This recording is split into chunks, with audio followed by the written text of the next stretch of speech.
Selon José Luis Martin, ingénieur et expert en sous-marins, les 5 passagers du sous-marin Titan ont découvert quelques secondes avant l'implosion qu'un problème était survenu dans l'appareil. Récit des dernières minutes avant le drame. Le drame du sous-marin Titan n'en finit plus d'interroger les experts.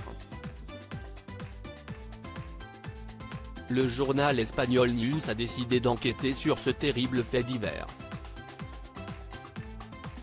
Pour cela, nos confrères ont approché José Luis Martin, ingénieur et expert en sous-marin qui affirme avec précision que les 5 passagers du submersible auraient découvert qu'un problème était survenu entre 48 secondes et 1 minute 11 avant l'implosion de l'appareil et pendant que le sous-marin coulait vers les fonds de l'océan.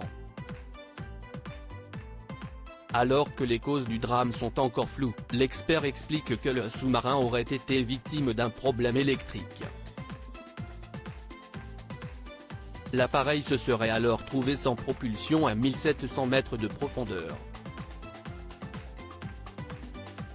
Un constat amenant le sous-marin à faire une chute libre dans l'océan. Pour l'ingénieur, le pilote aurait tout essayé pour éviter le drame comme tenter de faire perdre du poids au vaisseau pour le faire remonter à la surface. En vain. La chute libre de l'appareil et l'implosion de celui-ci auraient causé la mort de tous les passagers de cette expédition destinée à analyser de plus près l'épave du Titanic qui se trouve à 3800 mètres au fond de l'océan Atlantique. Un drame qui n'a pas livré tous ses secrets. Pour rappel, le sous-marin avait implosé le 18 juin 2023.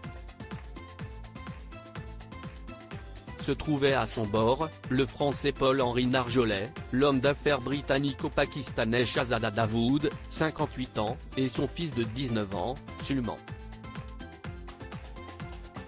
Ce dernier, un temps réticent, avait accepté de participer à cette expédition pour faire plaisir à son père.